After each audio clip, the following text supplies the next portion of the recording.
And right now, President Trump's son-in-law is on Capitol Hill. That's where he spoke before a Senate committee, and the staffers there probing Russia's meddling in the U.S. election.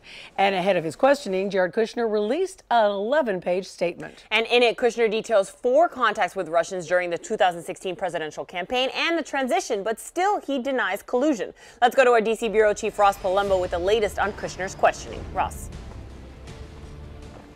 Well, you know, he's been inside taking those questions for more than 2 hours. In fact, take a look at this. The Secret Service is just pulling up here outside the Senate Hart building. We expect Jared Kushner to be coming down these steps at any moment. As soon as he does, we'll bring it to you. He arrived here this morning in very unusual circumstances. He actually released an 11-page written statement to the media before he even sent that to the committee staffers that were questioning him just a few minutes ago. Take a look at this. Jared, how are you feeling this morning? Jared Kushner walking in without a word. Did you really not read the emails from Don Jr.?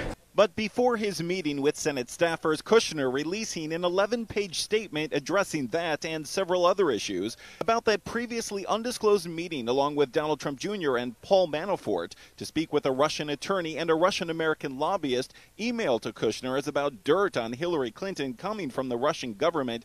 Kushner writes, "Reviewing emails recently confirmed my memory that the meeting was a waste of our time and that in looking for a polite way to leave and get back to my work, I actually emailed an assistant from the meeting after I'd been there for 10 or so minutes and wrote, 'Can you please call me on my cell? Need excuse to get out of meeting.'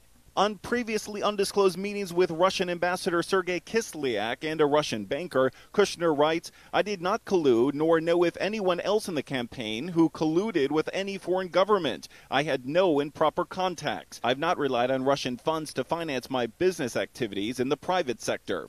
And about amending his security forms 3 times, Kushner says, 'I've tried to be fully transparent with regard to the filings of my SF-86 form above and beyond what is required.' I wanted to welcome everyone to the White House today. With an office just steps from the Oval Office, the low-key Kushner is one of the president's top advisors. Soft-spoken and rarely heard in public, today's meeting with staffers on the Senate Intelligence Committee, he says, is to set the record straight. I predict that will be the last time Jared Kushner talks about the Russians. Okay, well, so he'll be done testifying. There's nothing to the story, and we'll be moving on.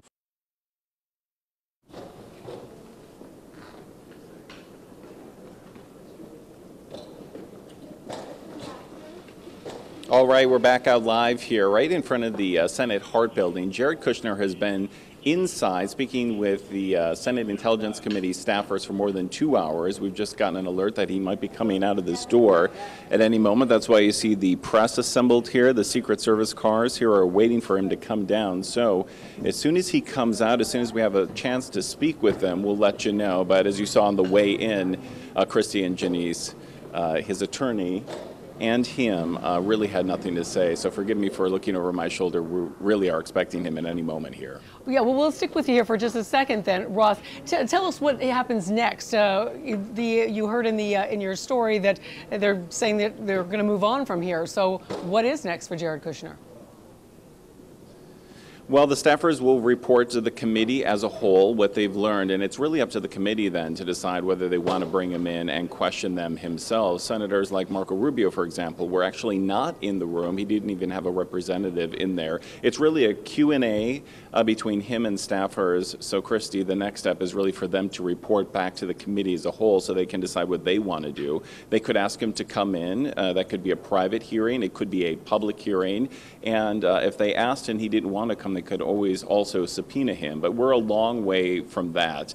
At this point, really, the most marked thing that happened today was him releasing that 11-page statement. And again, he released that to the media before ever giving that to committee staffers. He seemed to give himself a lot of space in there, answering just about every question that's been out there in the media all along the way. But certainly, senators have told us that they do have questions they will want answered. We just talked to one committee member who walked out who says that he actually hasn't even read that committee statement yet. So we're waiting for the reaction from the committee as a whole. And as you know, we're waiting for Jared Kushner and his attorney, Abby Lowell, to come out of this building. Okay, Ross, thank you. And you first saw the news of Jared Kushner's statement on the Local 10 News app, and we sent a push alert to you at 7:01 this morning with the details. So get all the breaking news right now. All you have to do is download our Local 10 app and turn on your notifications, and it's also free. And we're also getting a local reaction from Congresswoman Ileana Ros-Lehtinen on Kushner's meeting with the Senate Intel Committee. She hopes the senators are able to make the most out of the meeting since Kushner does not give public interviews. He's a person who doesn't give interviews. He's a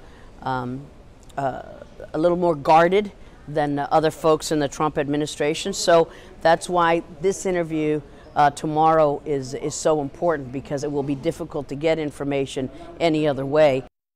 She also spoke on health care, saying that the current Senate plan will not have enough votes to pass.